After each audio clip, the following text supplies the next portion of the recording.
El corazón femenino responde de manera única al ejercicio y cuidarlo es clave en todas las etapas de la vida. Las enfermedades cardiovasculares son la primera causa de mortalidad en mujeres en España. Cuidar nuestro corazón es una prioridad. La práctica deportiva, sin exigencias extremas, aporta beneficios reales para la salud del corazón. Desde una caminata hasta un entrenamiento más exigente, cada movimiento cuenta para fortalecer el sistema cardiovascular. Estrés, sobrecarga mental y falta de tiempo afectan directamente a nuestro corazón. ¿Sabemos cómo prevenir y cuidarnos mejor? Tu corazón también necesita autocuidado, porque escuchar el ritmo de tu cuerpo es el primer paso hacia una vida más plena y saludable.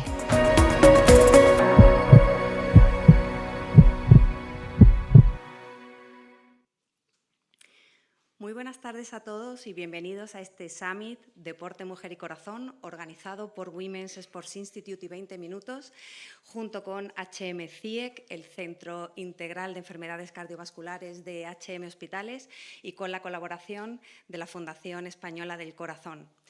Veréis, esta tarde tenemos intención de lanzar un mensaje muy importante acerca de la concienciación sobre la importancia de cuidar nuestro corazón desde una perspectiva femenina. Cuestiones tan relevantes sobre las que hoy vamos a debatir nos van a hacer crecer y ganar en salud y en energía. Para ello no puedo menos que agradecer especialmente a las ponentes que nos vais a acompañar esta tarde. Muchísimas gracias por compartir con todas nosotras vuestras experiencias y vuestra ciencia.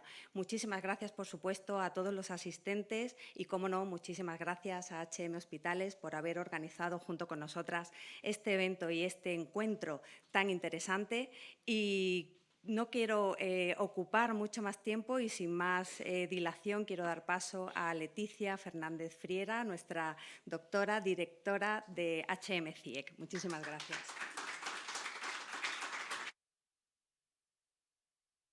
Muchas gracias, Alejandra, por tu introducción. ¿Y qué puedo decir? Estoy feliz, la verdad, que es el primer summit en el que vamos a pensar realmente en cómo cuidar el corazón de la mujer desde el deporte.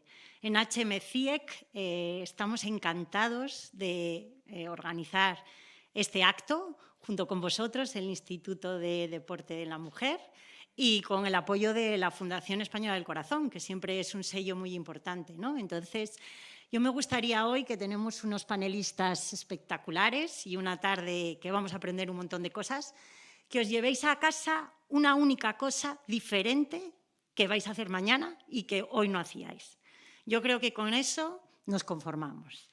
Gracias a todo el equipazo de comunicación y de marketing de HM Hospitales, porque también sin ellos no hubiera sido posible este acto, y estáis en vuestra casa. El CIEC, el Centro Integral de Enfermedades Cardiovasculares, que está aquí mismo, arriba, en el primer piso, está feliz de cuidar vuestros corazones, de cuidar el corazón de mujer, de hombres, y trabajar en la prevención, porque adelantarnos a la enfermedad es la clave para evitar que la mortalidad cardiovascular en la mujer pues, sea la primera causa de muerte, ¿no? Mucho más que cualquier tipo de cáncer, y eso no se sabe. Gracias a todos y sin más dilación doy paso a la primera mesa que va a moderar Alejandra y al lujo de cardiólogos, psicólogos de salud, expertos en deporte que tenemos esta tarde por delante.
tardes de nuevo. Damos paso ya a la primera de las mesas redondas de esta tarde. Se titula Cuidar el corazón en femenino y, cómo no, pues vamos a centrarnos en la salud del corazón de las mujeres y cómo el deporte y el autocuidado son claves para mantenerla fuerte en todas las etapas de la vida. Cuestiones como el estrés, la falta de tiempo, la sobrecarga mental son factores que lamentablemente impactan de forma negativa en nuestro corazón. Pero también sabemos que el movimiento, incluso sin grandes exigencias, puede ser un poderoso aliado. Esta tarde nos acompaña un elenco verdaderamente de lujo para responder a cuestiones como, por ejemplo, cómo cambia el corazón femenino con la práctica del deporte. ¿Por qué a partir de los 40 es aún más importante escucharlo y cómo podemos incorporar rutinas realistas de autocuidado sin sentirnos desbordadas? Cuestiones estas que pueden parecer tan elementales tienen un abordaje y una importancia mucho mayor de la que pensamos. Bueno, pues para ayudarnos a responder estas cuestiones y otras muchas, tenemos hoy a la doctora Leire Moreno, a mi derecha, cardióloga de HM-CIEC, doctora Samantha Wasniewski, muy bien, cardióloga también de HM-CIEC, tenía yo mucho miedo por pronunciar Wasniewski, Fátima Sánchez Beleña, doctora en Psicología del Consejo General de la Psicología en España, y Sara Hurtado, deportista olímpica, patinadora olímpica. Bienvenidas a las cuatro, muchísimas gracias por habernos acompañado hoy y me gustaría en primer lugar lanzar una pregunta a las cuatro, que consiste en si tuvierais que dar un solo consejo, un solo mensaje breve a las mujeres que hoy nos escuchan sobre cómo empezar a cuidar su corazón, ¿cuál sería, doctora? Bueno, pues yo diría que si colocáramos el corazón en una mesa, que es la salud del corazón, tenemos 4 patas de nuestro estilo de vida que la sostienen. Sería ejercicio físico moderado, regular, una alimentación saludable, un buen manejo, gestión del estrés y un buen descanso, un buen sueño. Y decir también que no hace falta hacer grandes cambios, grandes logros para conseguir beneficios, que cada paso pequeño en este sentido cuenta. Qué bueno. Fátima, buenas tardes. Hola, buenas tardes.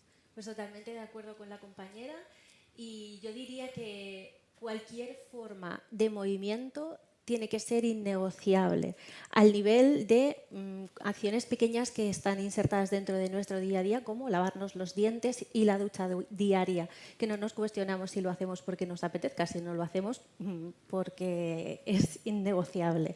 Entonces, la presencia de movimiento o ejercicio físico o actividad física o deporte, si vamos escalando en intensidad, ofrece un abanico enorme, no solo de intensidades, sino de actividades, que cada uno tiene que buscar la manera más realista de insertarlo en su propia rutina y a la vez que le permita disfrutar. O sea, una obligación más. Bueno, la Casi, palabra casi. obligación quizá no es lo que más Casi. ayuda, pero sí, un hábito más Sí. imprescindible. Fenomenal. Doctora Samantha. Buenas tardes. Buenas tardes. Pues yo diría muy brevemente, empezar hoy y no mañana. Claro.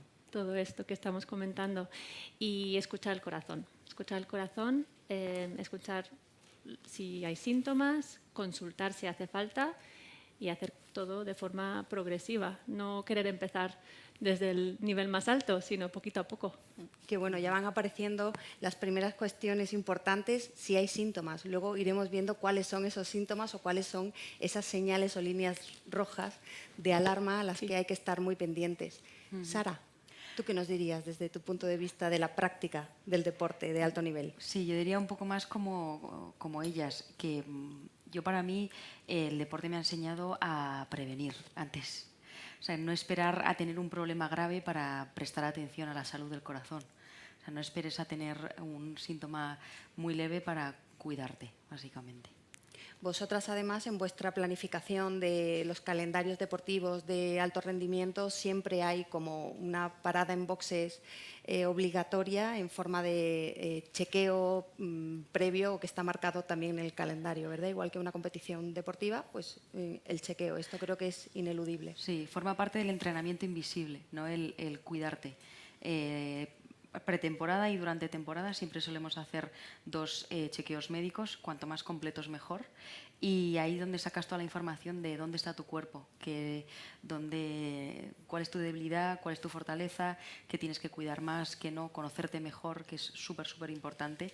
Y de ahí ya el rendimiento, pues lo puedes controlar mucho mejor y puedes profundizar mucho mejor. Y seguro que ahí la prevención y la detección a tiempo, pues claro, es mucho más sencilla de acometer.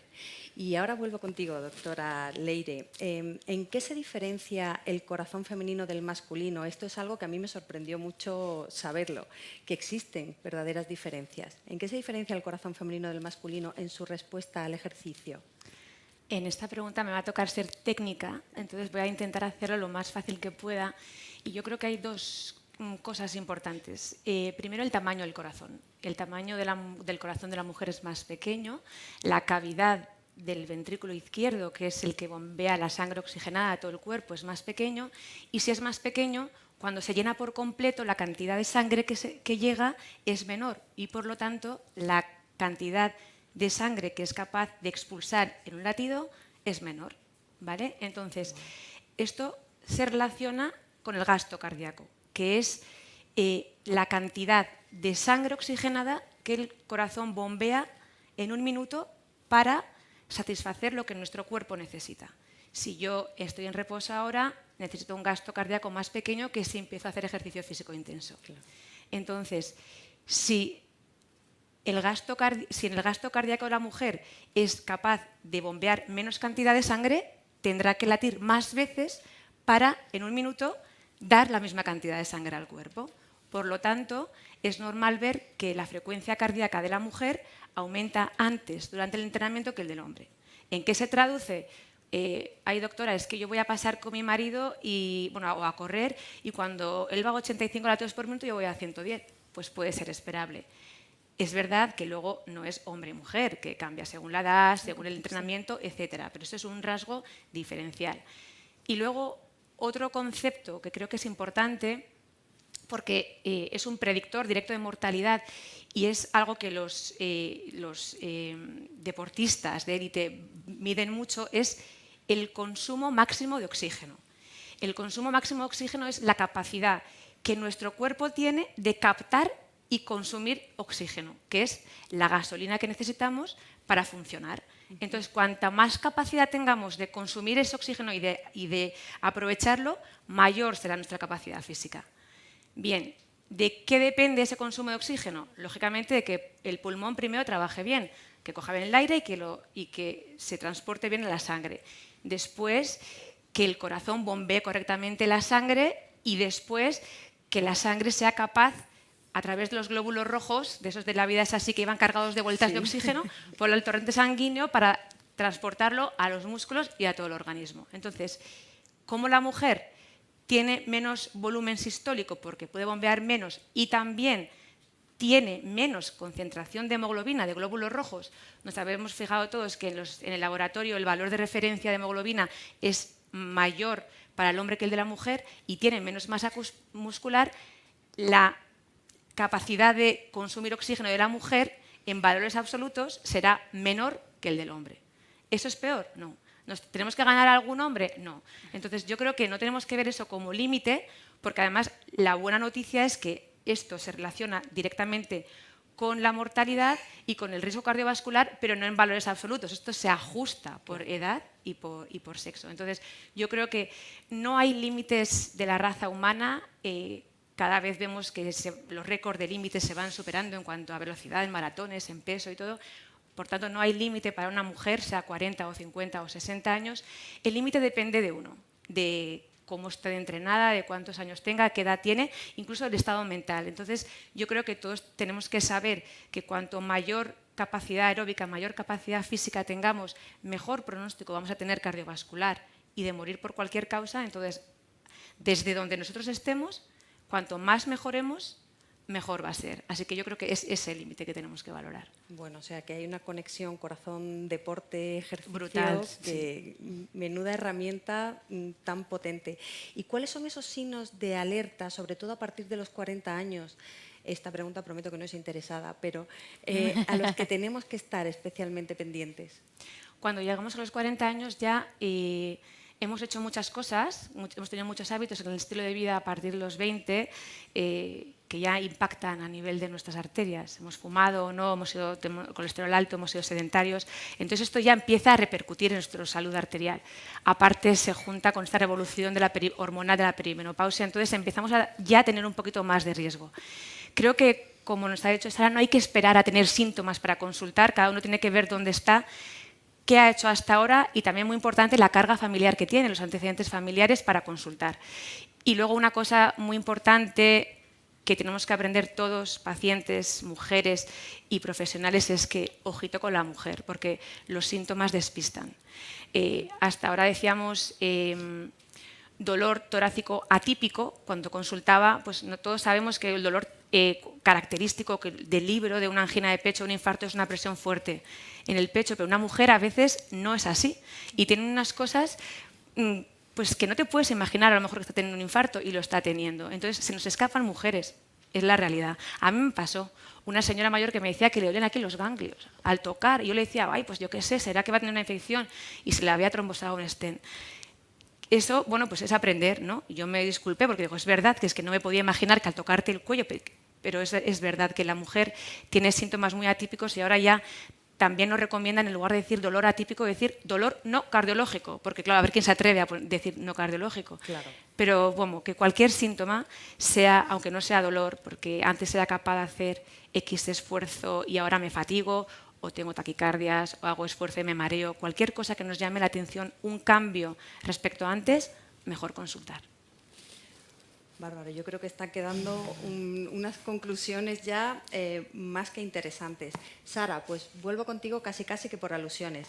Como deportista de élite, de alto nivel o alto rendimiento, ¿qué te ha enseñado la competición acerca de escuchar tu corazón o escuchar esas señales o saber cuándo parar? Bueno, primero que, claro, nuestro cuerpo es nuestra herramienta de trabajo.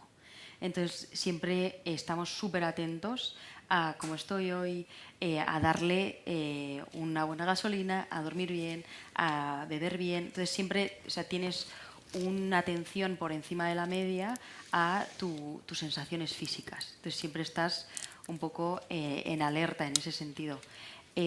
Ahora bien, cuando pasamos todos esos chequeos, yo también me fijo mucho en el poder de tener un buen equipo, de tener un buen doctor, un equipo de especialistas alrededor tuyo que te sepa llevar, te sepa aconsejar y te sepa dar buenas pautas para cuidarte bien. Porque para nosotros un buen cuidado del cuerpo significa un alto rendimiento. Y ese es nuestro foco. 24/7 somos un poco obsesivos, sí, pero claro. Esto traducido al día a día es pues poner un poco más atención a nuestra salud, que creo que a lo mejor como mujeres acaba en la lista de tareas un poco más abajo, ¿no? Siempre va el resto del equipo antes, hijos, maridos, familia, y luego vamos nosotras. Pero yo le daría un poco a esa vuelta de, es que si yo estoy bien puedo cuidar. Claro. Entonces, asegurarte que tú como mujer, pues eso, tampoco es un gran esfuerzo, ¿no? Paséate, ve a tu especialista, que te haga un pequeño chequeo, que vea que está todo bien, que tienes todos los niveles en un margen correcto, y luego ya te pones a cuidar al resto. Claro. Y ahora que ya has dejado ya la alta competición como práctica, estás ahora en la alta competición, pero desde otra perspectiva, ¿no? Como entrenadora, ¿continúas con esos hábitos que adquiriste en la etapa de alto nivel? Sí, sin querer se quedan contigo.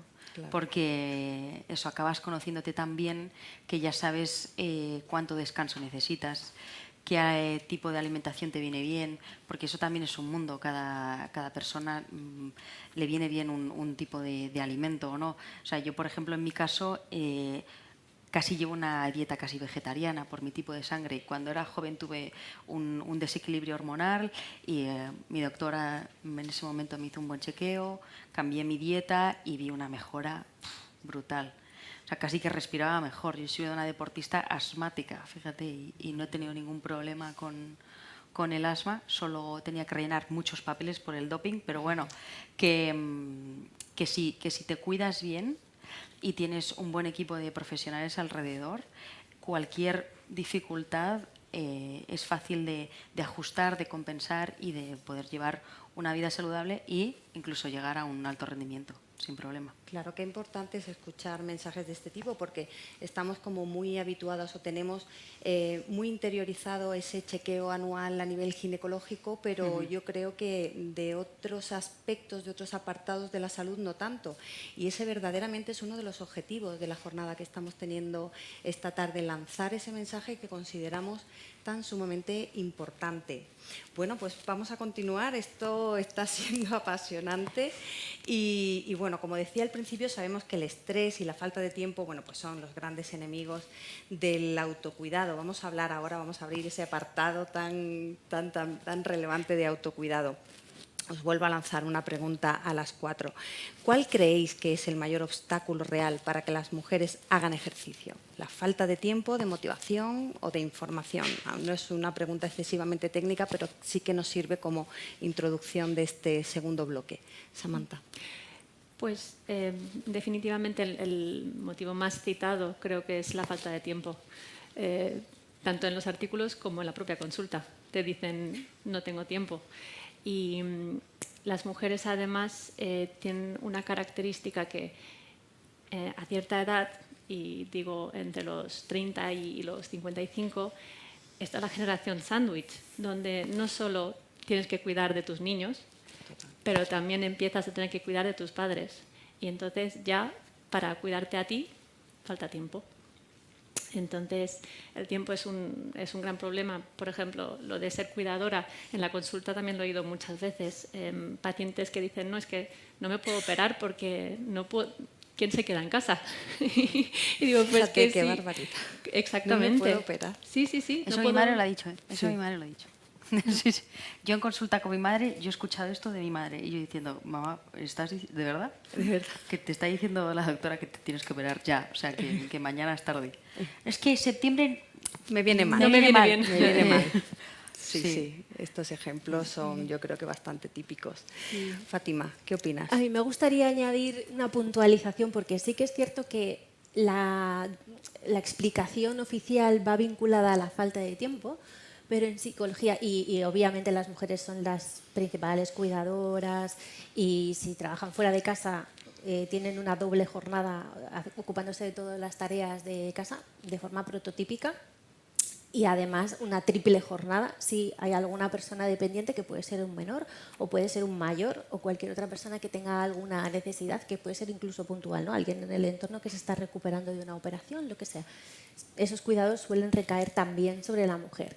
Pero también es verdad que en psicología decimos que el día tiene 24 horas para todo el mundo. Entonces, al final, si no hay tiempo para hacer ejercicio físico, quiere decir que ese tiempo lo estoy gastando en otra cosa. Claro. Y para mí hay otro problema por ahí debajo que tiene que ver con, que también ha salido antes, con priorizarse. Si yo me priorizo y me conciencio de lo que comentaba Sara antes, de que necesito cuidarme para poder cuidar, pues entonces algún snack de ejercicio físico, algún pequeño momento, siempre voy a poder arañar, sacar 15 minutos antes de que todo el mundo se levante. De alguna forma hay que poder integrarlo, pero para eso primero hay que conocerlo, que saber cómo y que priorizarse y tener la voluntad de hacerlo. Es muy complicado. Leire, ¿qué opinas? Es verdad que en la consulta nos dicen no tengo tiempo, pero yo no lo creo que sea así, la verdad. No tienen organización, no tienen interés real, no quieren hacerlo de verdad.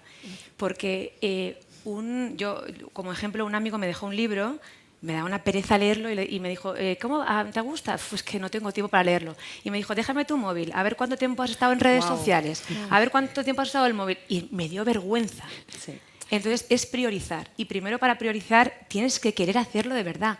En la consulta hay gente que es deportista y que necesitan el movimiento porque lo viven y lo necesitan como forma de autocuidado y de amor propio. Y hay gente tibia que sé, doctora, que es muy bueno, pero es que no tengo tiempo. Porque es que el tiempo lo puedes sacar, te puedes organizar. Absolutamente. O sea, yo creo que al final no, lo que nos dicen, o sea, que Es verdad que lo que nos dicen los ensayos, los estudios, es más de 150 minutos de ejercicio moderado en semana. Pero no es que o llego a eso o no tengo ningún beneficio. Es que puedes meter 10 minutos al día si quieres. Al final te va a pedir más el cuerpo y lo vas a hacer.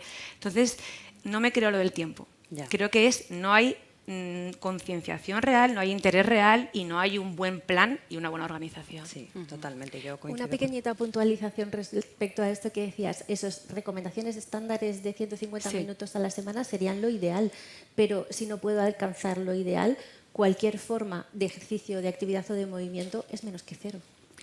Yo también creo que la idea general es para 15 minutos no merece la pena. Exacto. Sí, es verdad. Y Justo esa lo es la idea contrario. general por desconocimiento, básicamente, porque realmente esos 15 minutos hacen muchísimo. Y sí merece la pena, Sí, sí entonces. merece la pena. Sara, creo que por lo que decías antes también coincides en que la falta de tiempo es la excusa más recurrente, ¿no? Es una gran excusa, pero también he observado, yo colaboro con el Tour Universo Mujer y vamos por diferentes ciudades intentando promover la actividad física en mujeres, pero nos enfocamos mucho más en la franja de mayor retirada de la actividad deportiva en mujeres que son niñas entre 14 y 18. Esa es crítica. Y claro, si tú ya como niña dejas la práctica deportiva por grandes factores que los hombres no tienen, no lo integras en tu rutina diaria de ocio, de entretenimiento, de desconexión. Claro, la gran mayoría de hombres tienen el pádel, el fútbol, el ciclismo, o sea, como que está integrado dentro de su ocio, ¿no? Totalmente. Y las mujeres creo que todavía no tenemos como esas disciplinas tan integradas ya desde pequeñas, ¿no? El vóley, el grupo de vóley, el grupo de bádminton, también el pádel, el sociabilizar entre nosotras a través de la práctica deportiva. Por eso de repente estas disciplinas como el zumba, el no sé qué, une tantísimo a nivel social a tantísimas mujeres, porque no se entiende cómo voy a hacer deporte, madre mía, sino es voy a pasármelo bien. Mientras bailo, hago una actividad física, me cuido, socializo con otras mujeres, hago amigas, en fin, o sea, creo que ese factor en mujeres también es muy diferencial.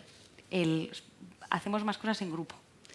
Sí, integrarlo como estilo de vida pues cada vez cuesta más y eso, bueno, has abierto un melón increíble porque hay esa brecha que se produce cuando llega la adolescencia y el abandono de la práctica deportiva en las chicas es algo contra lo que peleamos también, primero por analizar las causas y segundo por tratar de paliarlas. Bueno, pues aquí hay que abrir bien las orejas porque esto de esta respuesta común y contundente sobre la falta de tiempo yo creo que conecta muy directamente con el estrés.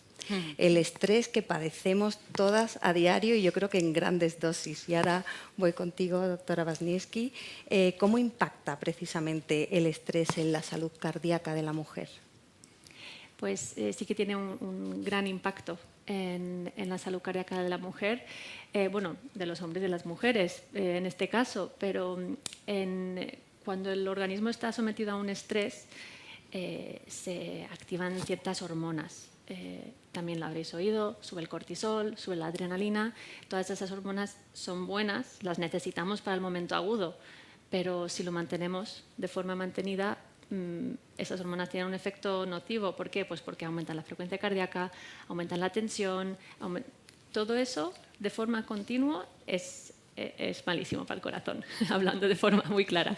Entonces, efectivamente, el estrés tiene mucho efecto y además un estrés mantenido también genera inflamación. La inflamación, que es la inflamación, ayuda a que se acumulen esas placas de colesterol en las arterias. Esas placas empiezan con inflamación a ese nivel. Que si se junta precisamente con colesterol, con tensión y con más factores de riesgo cardiovascular, pues tenemos un cóctel pues muy peligroso.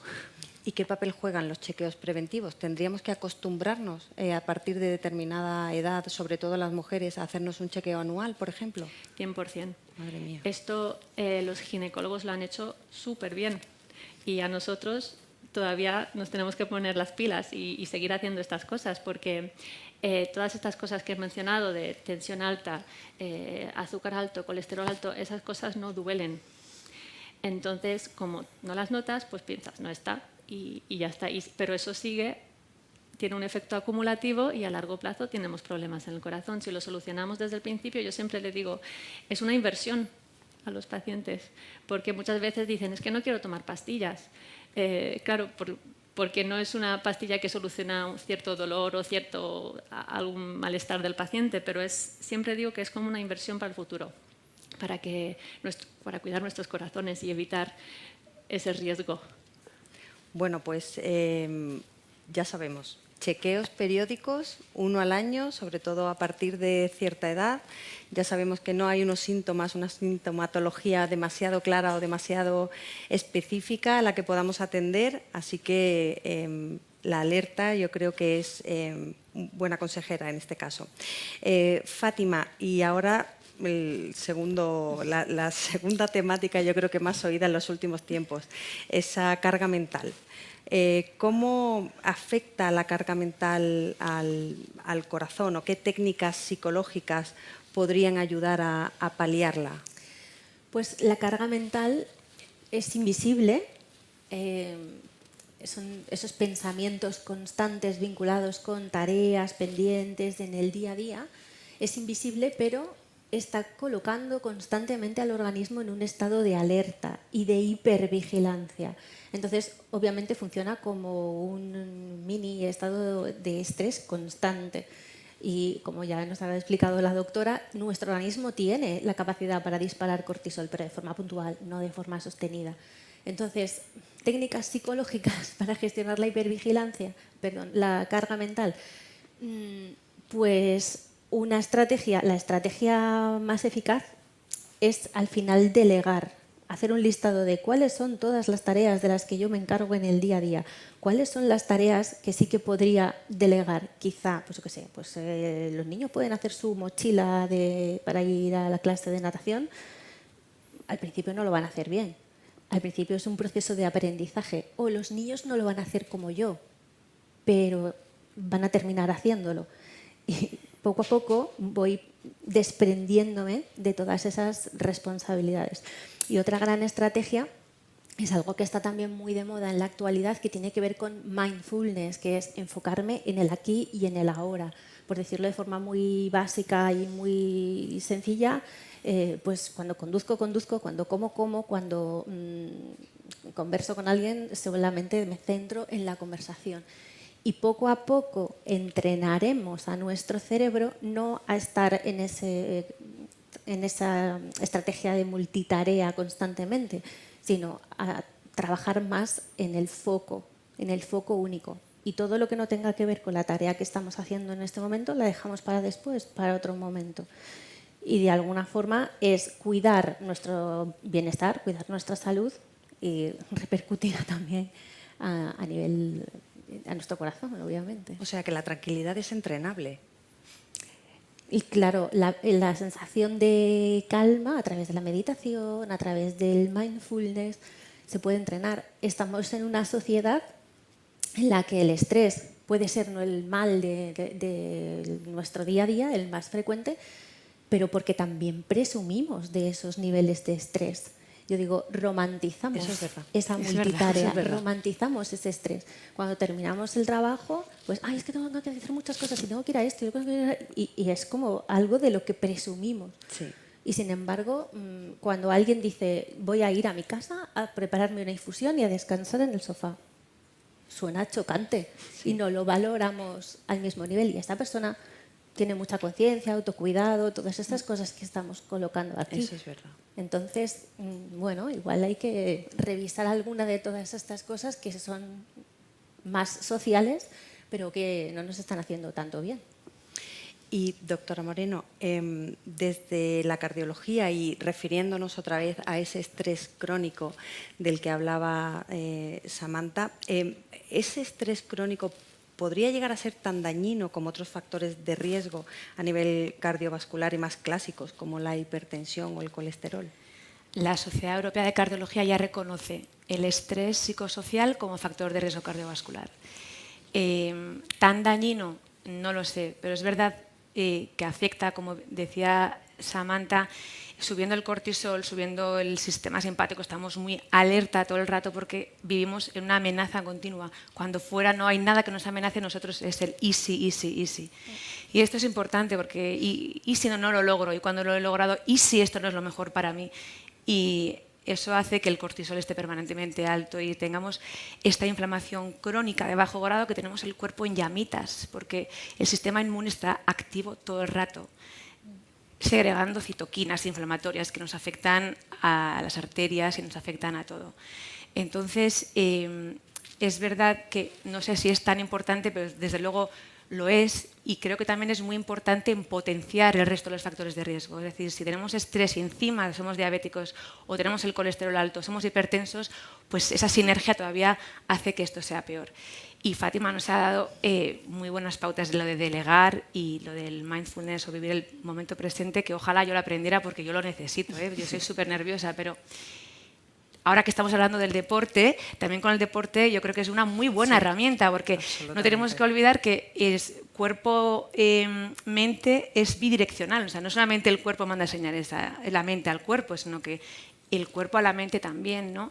Entonces, con todas las endorfinas, que son las benzodiazepinas naturales, con la serotonina, bueno, pues todo lo que todas estas moléculas que se generan, que nos dan placer, bienestar, pues podemos aprovecharlas y verlo como un empoderamiento, que a base del ejercicio y de cuidar nuestro cuerpo, podemos cuidar la mente. Al final, si tenemos un propósito, si estamos mejor mentalmente estamos mejor, el cuerpo va a estar mejor. Y si cuidamos nuestro cuerpo, mentalmente vamos a estar mejor. O sea que es un win-win, ¿no? Totalmente. Y a mí me gustaría añadir una cosa muy chiquitita que tiene que ver con el cuidado que comentábamos antes. De alguna manera, si nosotros ofrecemos esos modelos para las personas que conviven a nuestro lado, estamos haciendo también que ellos coloquen el autocuidado en otro lugar, coloquen el ejercicio físico en otro lugar, se prioricen de otra manera. Entonces, al final, es otra forma indirecta de cuidar. Y estos consejos que nos has dado en relación con el estrés, ¿son predicables también en relación con el otro gran topic, la culpa? ¿Podríamos también entender que paliar ese sentimiento es ya una cuestión de salud y no un lujo? Claro, al final todo lo que tenga que ver con bienestar emocional, la culpa está muy vinculada a la sobreexigencia, quiero hacerlo bien, todo lo que comentábamos antes, las elevadas expectativas.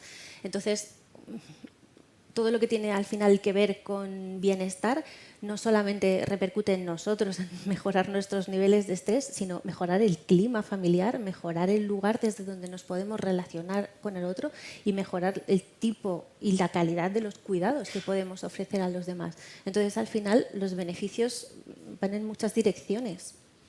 Y Sara, que fíjate tú que te dedicabas a la práctica del deporte, que en muchos casos es un paliativo del estrés y de la culpa, pero es que en tu caso, en la práctica deportiva te generaba estrés. Sí. O sea, que es que aquí ya... Y culpa también, porque en el momento que hay un fallo, wow, esto se pone a funcionar y rumias que no veas. ¿Cómo lo tratabas? ¿Le dedicabas también un apartado específico a ese cuidado? Pues fíjate, yo llegué a trabajar la parte mental tarde. O sea, reconozco que cometí el gran error de, no, yo sola puedo con esto. Ya. Y es que no, estoy cansada, tal. O sea, el intentar ocultar ese ruido mental o no querer afrontarlo me costó mucha salud. Entonces, lo empecé a tratar a nivel psicológico con un acompañamiento de un terapeuta deportivo que me enseñó herramientas para yo manejar mi estrés. Desde la respiración, para mí aprender a respirar ha sido el santo grial. O sea, aprender a respirar que dices, wow, pero si nacemos sabiendo, no del todo. No. O sea, respirar bien, respirar acompasado con el cuerpo. Yo soy una persona bastante nerviosa también y esto de meditar sentado no me ha gustado. Entonces yo necesitaba movimiento. Entonces me acuerdo que en pandemia, cuando estaba con el estrés muy, muy alto porque no podía practicar mi deporte, entonces tenía energía para mí, para 5 más, me hizo ponerme a andar en mi salón, pero en modo caracol. Entonces me iba haciendo notar toda la planta del pie, cómo iba poco a poco, y estar solo centrada en esto y cómo respiraba. Uf, parece una tontería, pero no lo es para nada, porque no estamos acostumbrados a darnos cuenta de cómo estamos respirando o cómo estamos presentes en nuestro cuerpo, como bien dices, ¿no? Y para manejarlo luego eso a nivel competición, pues trucos, un olor, un tacto, un sabor. Hay veces que mordemos un limón para decirle al cerebro, estate aquí ahora, estate en lo ácido. Sí, o te fijas muy, muy concretamente en un color y buscas, ¿es azul pero marino o es púrpura? O sea, en los sentidos te centran muchísimo en el ahora. Y también el colocarte en una postura, se hablan del Superman Pose mucho, ¿no? El mantener esta postura, respirar en ella durante un rato antes de enfrentarte a una entrevista de trabajo, un acto social, hablar delante de una cámara. El fake it, o sea, es fake it until you make it también muchas veces, ¿no? Que le tienes que decir a tu cuerpo que está todo bien. Entonces de repente notas que tu corazón se calma.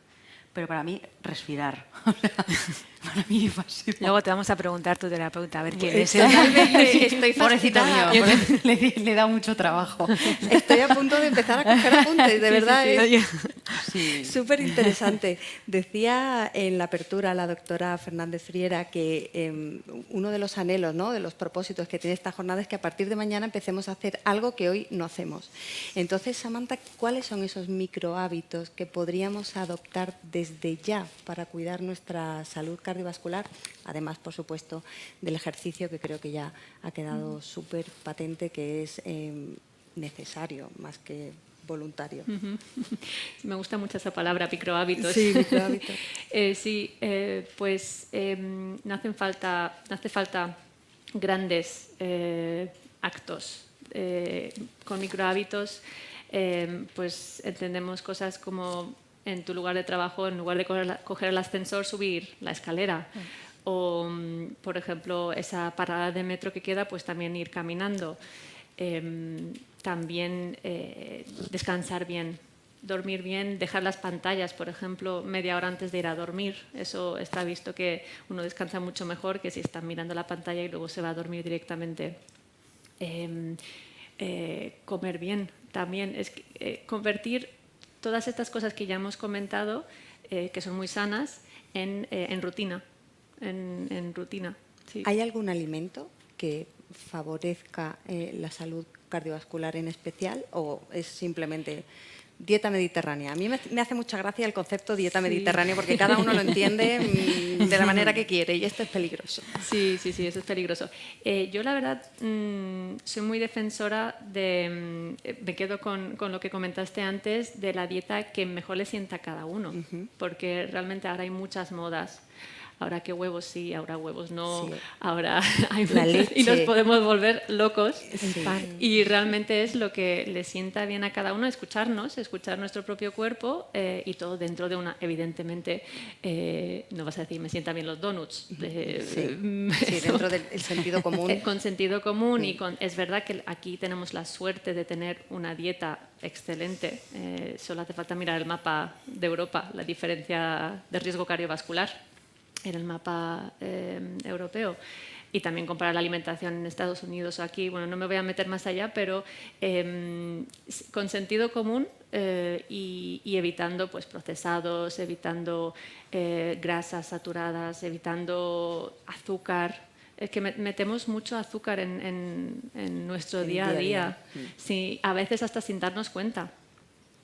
Luego estuve comentando hace poco, incluso pensamos en alimentos que compramos en el día, por ejemplo, el pavo.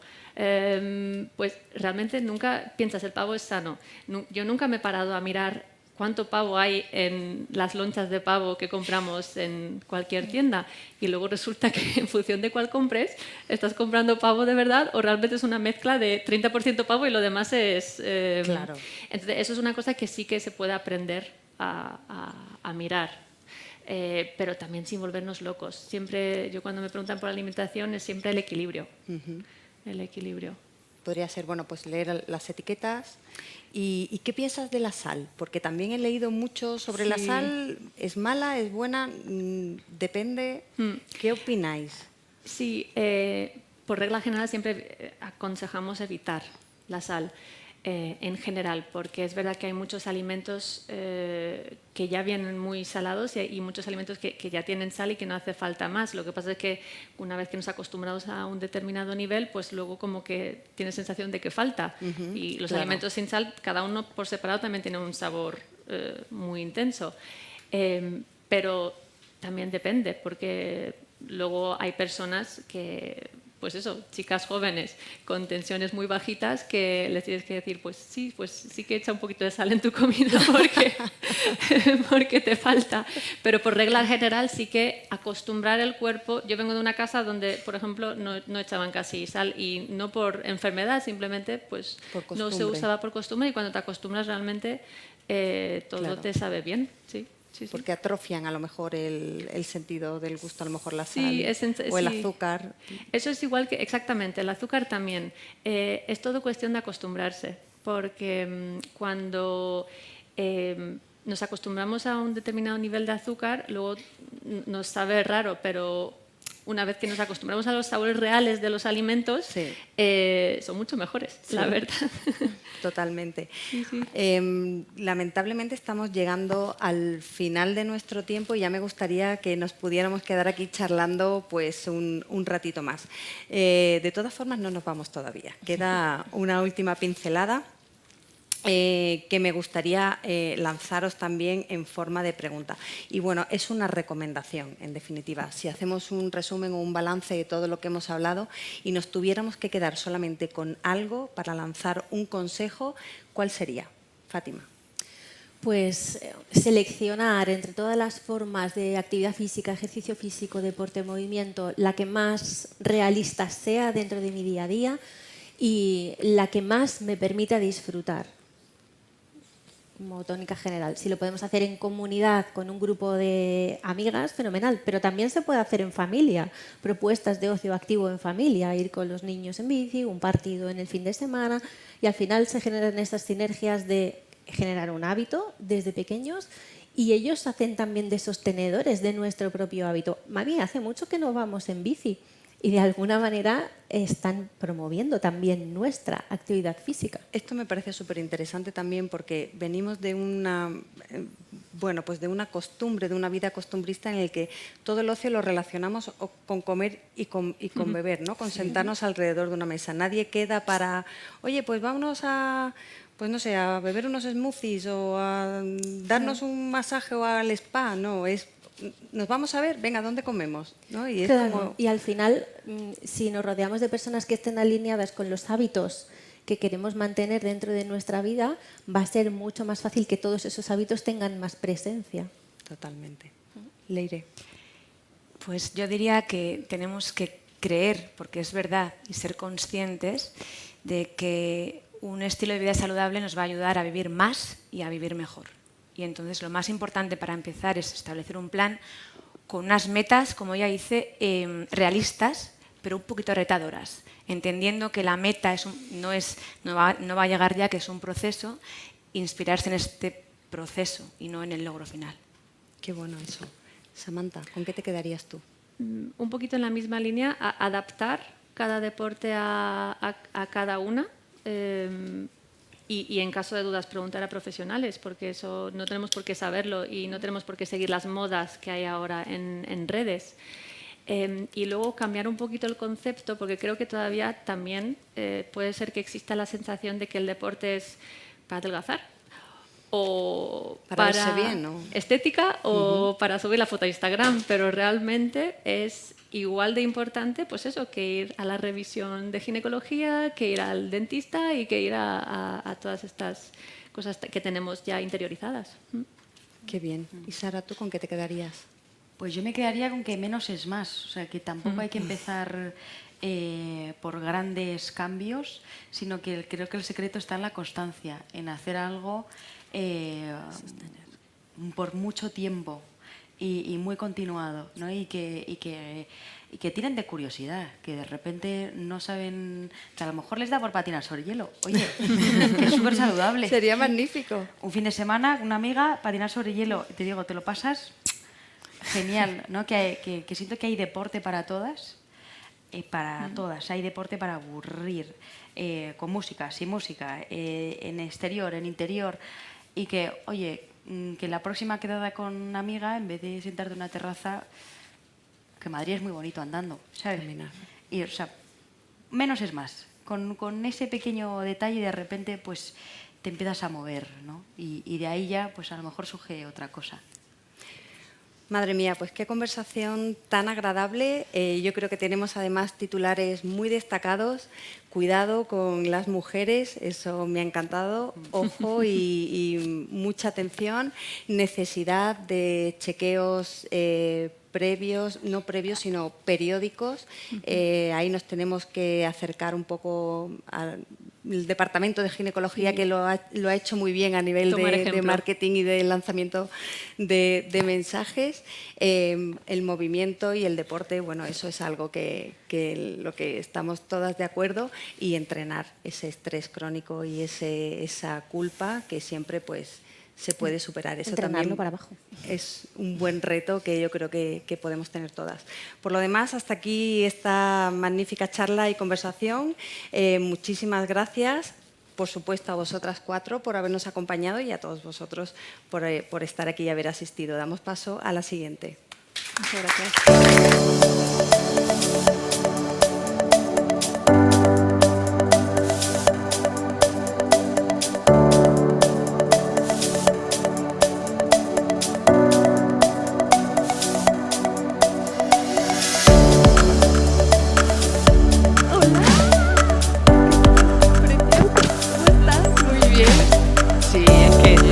De verdad, yo a ti te tengo que poner un monumento, de verdad. Es que eres... Muchísimas gracias. Qué lujazo. Es difícil hacer una charla colegial. Me parece un desperdicio teneros aquí para hablar a lo mejor de cuestiones tan elementales, pero... Yo estaba pensando además que igual estoy hablando muy poco científicamente. Pero pero o sea, ha sido brutal, porque lo importante y el verdadero objetivo de esta jornada es, como nosotros somos un medio de comunicación, poder lanzar ese mensaje y darle alcance. Que, oye, que las mujeres nos pongamos las pilas, y hay que pasar por boxes una vez al año. Sí. Vale. Sí. Genial. Muchísimas gracias por haber venido. Hasta la próxima. Chao.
Buenas tardes a todos. Empezamos esta segunda mesa y hablábamos minutos antes de que seguro que se van a tocar temas que se han tocado en la mesa anterior, pero bueno, con otro punto de vista y siempre se puede hablar mucho más acerca de todo esto. Y de hecho, giramos el foco un poco hacia la prevención y cómo podemos detectar de forma precoz antes de que lleguen a suceder los problemas cardíacos. Entonces, primero quería empezar presentando a nuestras ponentes. Buenas tardes a todas. En primer lugar, Leticia Fernández Sierra, directora de HM CIEC. Buenas tardes. Hola, ¿qué tal? A Cris Díaz, entrenadora personal, fisioterapeuta y ex deportista de élite. Buenas tardes también. Buenas tardes a todos. Pilar García Durruti, jefa de servicio de endocrinología y nutrición en HM Hospitales. Buenas tardes. Y doctora Elena Isla, vocal de la Junta Directiva de la Asociación Española de Médicos de Equipos de Fútbol y responsable del área médica de la Federación Española de Baloncesto. Muchas gracias a las 4 por estar en esta mesa y espero que, bueno, que sea una conversación agradable y que surjan muchos temas a tocar. Quería empezar la charla con una pregunta hacia las 4 y es que ¿a qué edad recomendaríais que sería bueno empezar a chequearse desde el punto de vista cardiológico, bueno, a la hora de prevenir problemas de tipo cardiovascular? Leticia. Pues mira, si queréis, empiezo yo. La verdad que cualquier edad es buena, o sea, que no hay excusas para no ir a mirarse cómo estamos. No hay que tener miedo, que siempre lo decimos en cardiología, ¿no? Porque es mejor evitar y detectarlo antes de que el daño esté hecho, y lo único que queremos es asesorar en la salud y modificar hábitos o con pequeños trucos para evitar la enfermedad. O sea que eso en cualquier edad siempre sienta bien. Y es verdad que las guías europeas y americanas de la Sociedad del Corazón dicen que sí o sí a los 50 años no debe haber ninguna mujer que no se revise el corazón, porque es la edad de la perimenopausia o menopausia ya para algunas, y ahí pues aumenta nuestro riesgo cardiometabólico. Entonces es un momento realmente importante para no olvidar que tenemos corazón y que tenemos que mirar nuestras arterias. Y además añadir que ahora tenemos suerte, porque en cardiología tenemos muchísima tecnología no invasiva y fácil que nos permite vernos por dentro, ¿no? Entonces, igual que nos miramos al espejo y vemos cómo estamos y cómo salimos a la calle, tenemos que mirarnos cómo estamos por dentro. Y eso con la imagen cardiovascular, con ecografías y pruebas de imagen muy fáciles, podemos ver directamente cómo está nuestro corazón y nuestras arterias, ¿no? Entonces, dicho esto, cualquier momento es bueno para mirarse, pero los 50 años es un momento clave.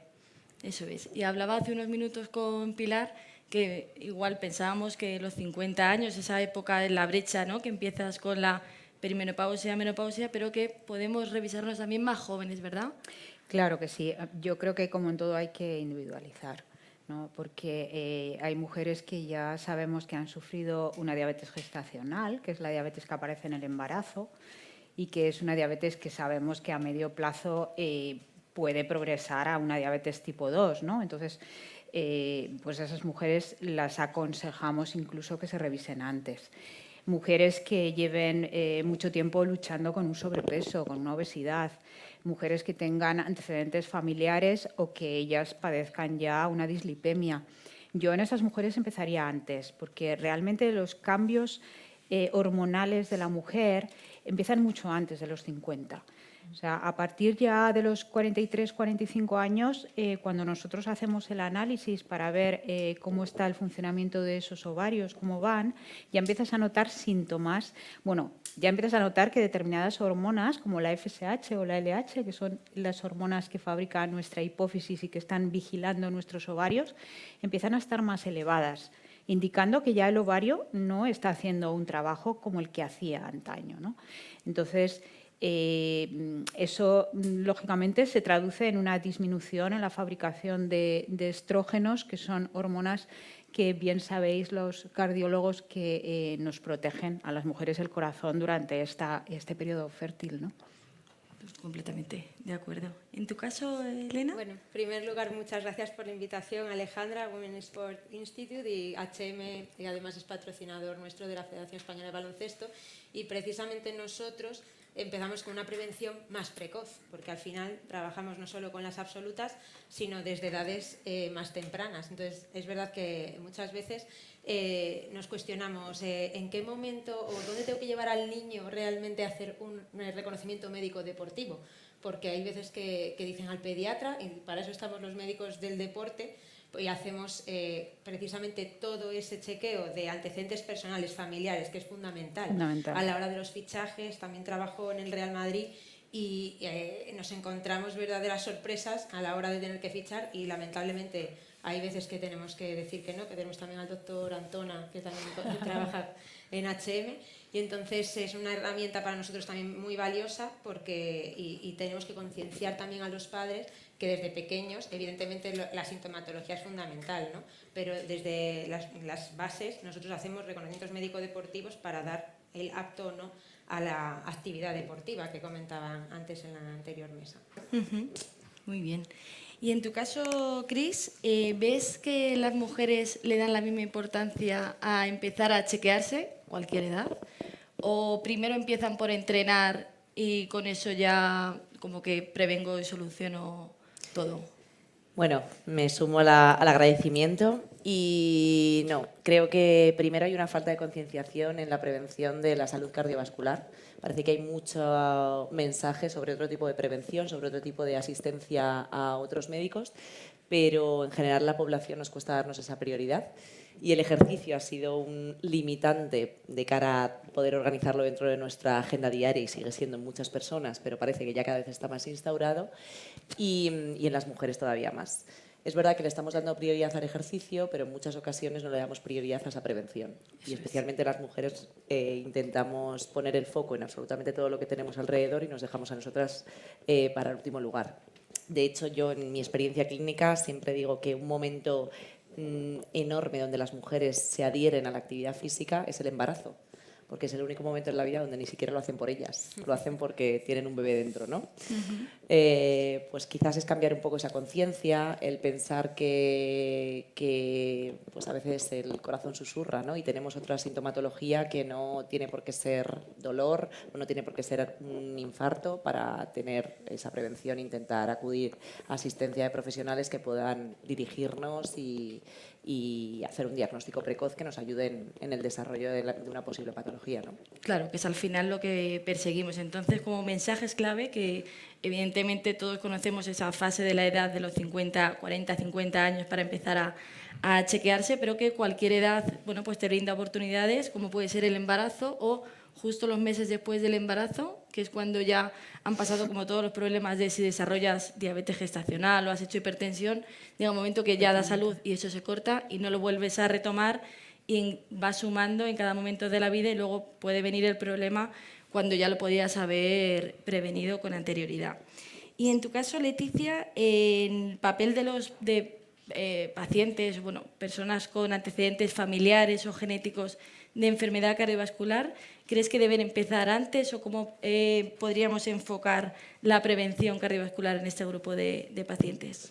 Sí, de hecho es un factor de riesgo cardiovascular no modificable que tiene mucho peso, ¿no?, sobre otros factores de riesgo cardiovascular que son modificables, ¿no?, y sobre los que podemos actuar. Incidir también en el papel de la epigenética, ¿no?, porque muchos pacientes vienen con un tema genético. Pues el otro día una mujer en el CIE, mi padre ha tenido un infarto, total, ya a los 40 años. ¿Qué voy a hacer si es que yo ya me voy a morir de un infarto?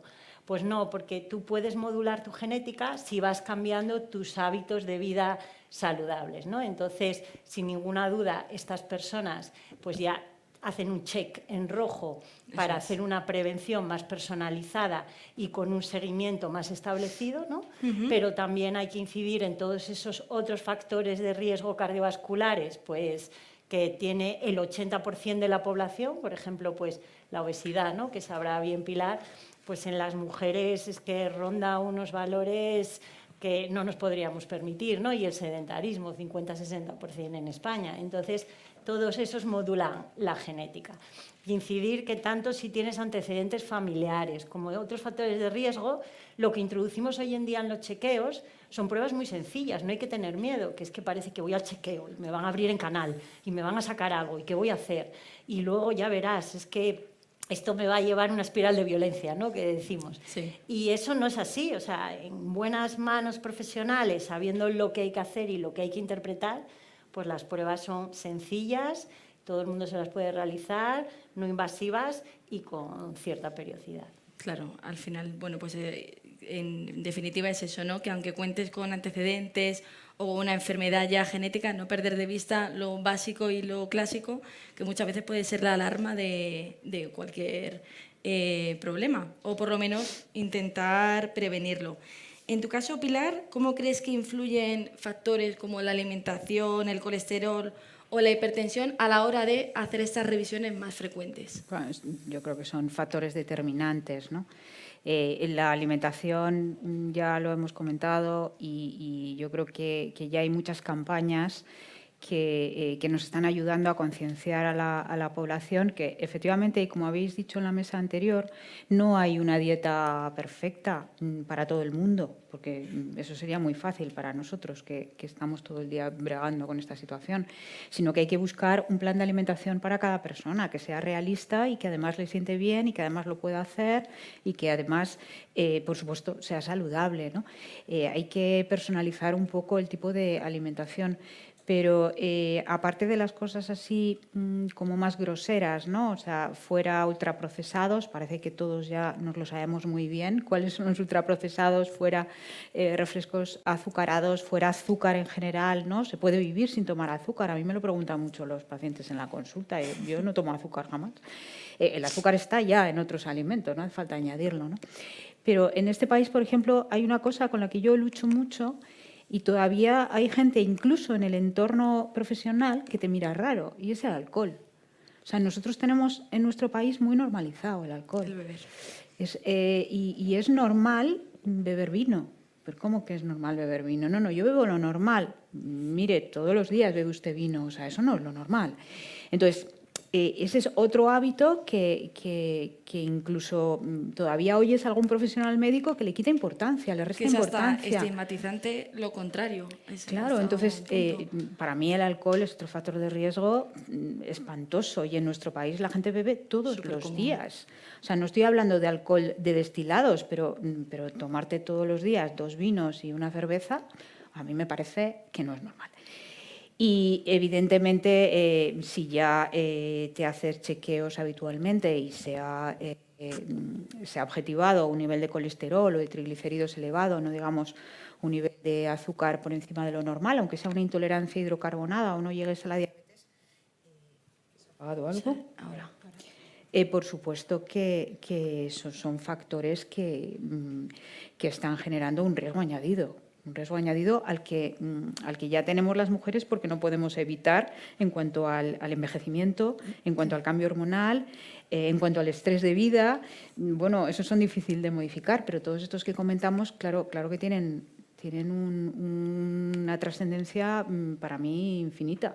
Claro, un papel que te hace sin duda pues chequearte de forma más Totalmente, frecuente. Yo creo que hay que hacerlo y a partir de una edad, pues una vez al año hacerte una revisión completa donde tengas tu perfil lipídico, tu perfil hepático, porque también otra cosa que no le estamos dando suficiente importancia es el hígado graso relacionado con la obesidad y demás hábitos sedentarios, etcétera.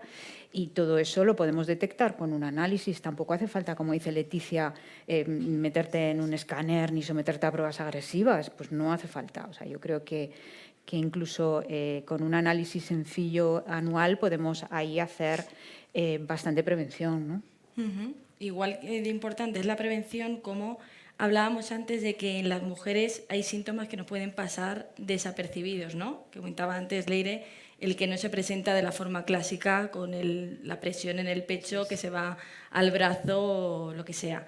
En tu caso, Elena, en tu experiencia, ¿qué síntomas crees que pasan más desapercibidos en las mujeres y que no dan la voz de alarma? Precisamente en la mujer muchas veces es más silente que en el varón. En el varón nos presenta la sintomatología pues que comentas, ¿no? Del dolor en el pecho, que se va hacia el brazo, hacia el cuello, pero hay veces que a lo mejor la mujer, como decía anteriormente la doctora, que a lo mejor comienza un dolor en el cuello que a lo mejor piensas que es muscular o a nivel gástrico y resulta que luego da la sorpresa que efectivamente es algo cardíaco, ¿no? Entonces tenemos que escuchar, como comentábamos anteriormente, también nuestro cuerpo y ante cualquier sintomatología pues acudir al doctor, ya sea su médico de cabecera y si no ampliar.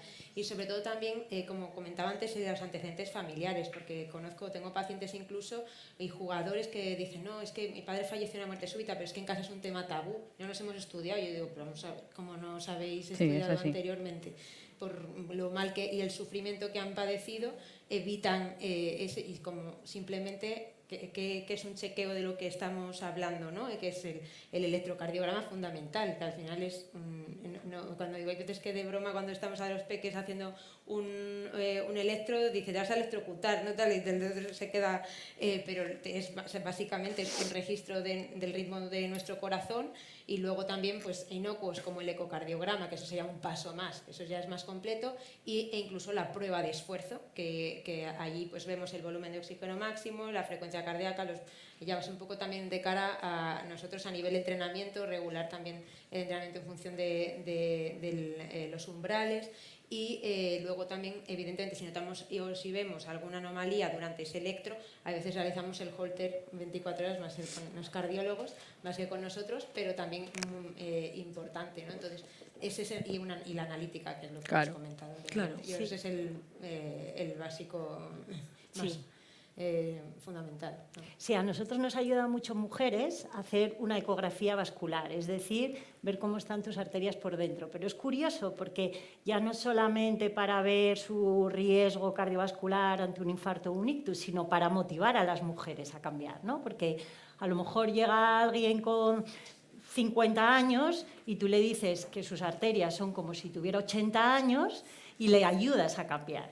Y le estás enseñando directamente pues, su arteria del cuello, si tiene dentro ya acúmulos de colesterol o bloqueos parciales o no, ¿no? Entonces, pues venga, voy a tomarme en serio pues, la obesidad, me voy a tomar en serio es que me tengo que revisar, ¿no?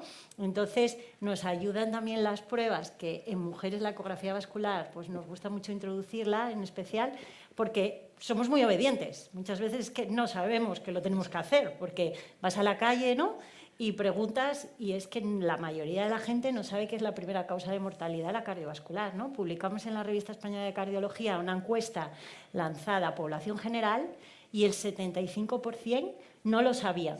Y lo peor es que 3 de 4 personas pensaban que estaban bien informadas. O sea, es que encima no lo sabes y crees que es que es así, que estás bien informado, ¿no? Entonces, hay tanto desconocimiento que todas estas herramientas pues, nos ayudan a cambiar. Y en cuanto captamos a una mujer, también el embarazo que decía Cris, ¿no?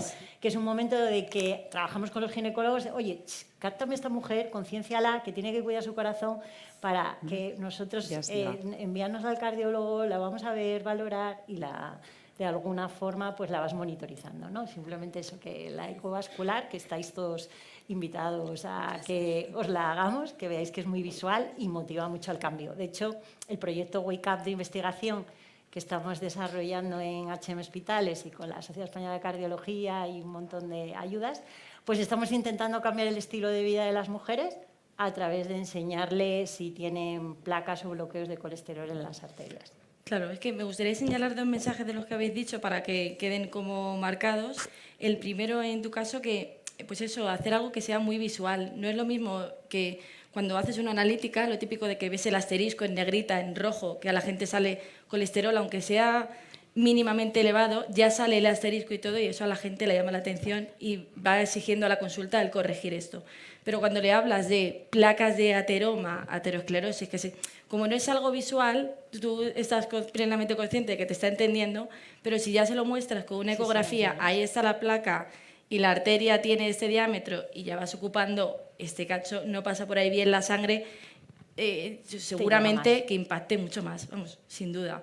Y en el caso de Elena, que comentaba pues, lo del electrocardiograma, ¿no?, que decimos aquí de pie, pase a hacerse la analítica y un electro como si todo el mundo supiera lo que es, o habrá gente que no se ha hecho el electro nunca, porque ahora, bueno, el reconocimiento de empresa y eso muchas veces que se incluye, o otras veces que no, sobre todo a lo mejor en gente joven que lo pasan como que va a ser apto y ya está.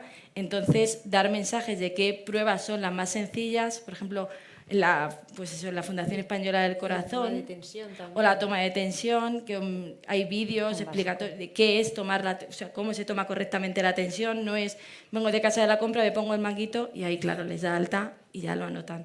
Pues explicarlo, o qué es un electrocardiograma, que es una prueba súper sencilla y que no lleva ningún riesgo añadido, o pruebas de imagen, que pues eso que hablamos muy habitualmente del TAC o de la ecografía, y que no todo el mundo conoce o cómo se realizan o qué es esa prueba. Y pues, me ha gustado señalarlo porque me ha parecido súper interesante cómo lo habéis enfocado.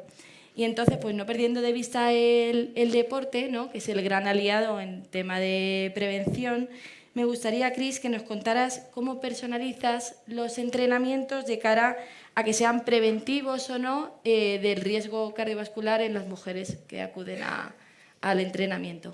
Bueno, creo que es súper importante ir de la mano y hacer un trabajo multidisciplinar, primero con médicos si es que tienen alguna patología, si vienen por alguna prevención de algún tipo, el momento vital en el que estén, y hacer una buena apertura de historia clínica. Porque es verdad que a nivel médico, a nivel enfermería está muy normalizado, pero no tanto a nivel de ejercicio. Todo el mundo dice, tienes que hacer deporte. Ya, pero no todo el deporte vale para todos, ni es positivo para todo el mundo. O que sea un riesgo. Y luego también el nivel de estrés o ansiedad que pueda generar el deporte. El deporte está para utilizarlo, como bien han dicho antes, como herramienta para mejorar el estrés, como herramienta para mindfulness, como herramienta para prevenir patologías y para mejorar tu salud y, por supuesto, luego ya tu físico, pero no al revés. Entonces, esa apertura de historia clínica rodeándote de un profesional que te sepa decir, según tus objetivos, según tu edad, el tipo de ejercicio que mejor te viene es fundamental. Con un programa de entrenamiento adaptado a ti, luego ir modulando según la respuesta que tiene tu cuerpo y tu mente frente a ese programa de entrenamiento, que lo mismo, igual tú como profesional o yo como fisio considero que lo mejor para ti es un trabajo de fuerza en cargas moderadas para trabajar luego otros días pilates y trabajar en tu postura, resulta que tu analítica está diciendo que no estás respondiendo bien al ejercicio, o psicológicamente 4 días de entrenamiento te está suponiendo demasiado y hay que ajustar para que tus niveles de estrés estén controlados. Entonces es ir al detalle en función de cómo va respondiendo tu cuerpo y poner el foco en la actividad física, pero también englobarlo de las otras 2 patas de la mesa fundamentales, ¿no?, de la alimentación. Es verdad que alimentación mediterránea que decíamos antes, dieta mediterránea, claro, pero ¿cuál? ¿La de ahora o la de antes? Claro. Porque los suelos de antes no son los de ahora, la alimentación ecológica de ahora no es la misma que la de antes, y lo que siempre decimos, no, si mi abuela tomaba rosquillas todos los días, ya, pero tu abuela seguro que luego no cogía el coche, el suelo sobre el que cogía la lechuga era mucho mejor que el de ahora, no se exponía a agentes patógenos externos, y luego la tercera parte de la mesa, que es el descanso y el sueño, ¿no? Ya no solamente hablando de las 8 horas de sueño en cantidad, sino la calidad del sueño, con ese 20% necesario de sueño REM, de sueño profundo, que genere una buena respuesta a nivel inmunológico y que acompañe todo ese programa de entrenamiento para llevarte donde quieras. Y luego intentando que prioricen el ejercicio, porque sabemos que el ejercicio bien pautado y de una manera rigurosa genera solo beneficios a nivel físico y mental, con esa conexión cuerpo-mente, como hablabais antes, ¿no? Eso es. Entonces, en esta lista de tareas y de to-dos que nos ponemos cada día, pues en el urgente, importante, no urgente pero importante, ni urgente ni importante, el ejercicio arriba. Entonces, intentar acompañarles en el proceso y como profesionales empujarles a hay que hacerlo, tienes que priorizarte, si estás tú bien vas a estar mejor en tu trabajo, con tu hijo, con tu pareja y sobre todo contigo mismo, ya que a las mujeres nos cuesta, si no visualizamos esa prioridad, introducirlo. Fenomenal. ¿Y estás de acuerdo con, como se comentaba antes, con el que menos es más, o hay que marcarse un objetivo claro y si no llegas ya te estás quedando...? No, yo creo que hacer algo más de lo que hacías siempre es ya mejor. Siempre suma.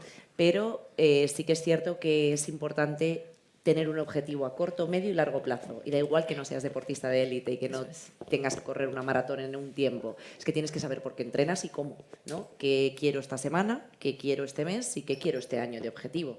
¿Y qué es lo que me va bien y qué es lo que no me va bien? Entonces, priorizarlo en tu agenda de...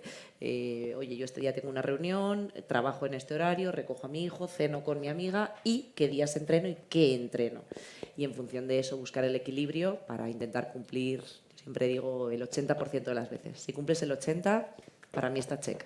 Fenomenal. Claro, darle la prioridad que se merece. Fluir también, para que no generemos un estrés con... Es que no lo estoy consiguiendo. Que si no al final entras en una rueda... Sí, que también lo veo, de, oye, me estoy enganchando tanto con el ejercicio que llega un punto donde me está generando que si un día estoy agotado o mi cuerpo no lo estoy escuchando y me está dando señales de una fatiga crónica que me da a entender que algo está sucediendo, quizás a nivel cardiovascular o quizás a nivel mental, no sé frenar. Cuidado ahí también. Claro, si ya es un punto que te va a suponer eso es. Un estrés, hay que encontrar el equilibrio. Sí, no sería extraño que pase. Pasa. Efectivamente. Y en tu caso, Elena, ¿qué deportes o rutinas recomendarías en función de la edad o nivel de cada mujer? Pues también un poco a raíz de la anterior mesa, que comentaba también una de las mujeres que estaba anteriormente, decía pues que disfrute también, porque es que en la mujer también nos pasa mucho. A mí la primera, muchas veces dice, pues acaba captando zumba, tal, pues bueno, siempre actividad física fundamentalmente y también, como decía Cris, ajustada también un poco al historial clínico. Por ejemplo, ya en edades, empezamos desde más edades avanzadas, que a lo mejor tengan más osteoporosis, tal, evitar también algo más el impacto, pero yo creo que lo que es, y que Cris que es también la mayor entendida en esto, tanto combinar un trabajo de fuerza como aeróbico, en la mujer pues siguen todos, es fundamental, ¿no? Entonces yo creo que esa es la combinación. Sí, podéis aportar lo que queráis, ¿eh? Yo siempre digo que al final es ajustarlo. Yo hablo de un 33-33-33, un 33% de trabajo de fuerza, un 33% de trabajo cardiovascular aeróbico y un 33% de trabajo postural, yoga, pilates, barre, movilidad, caminar.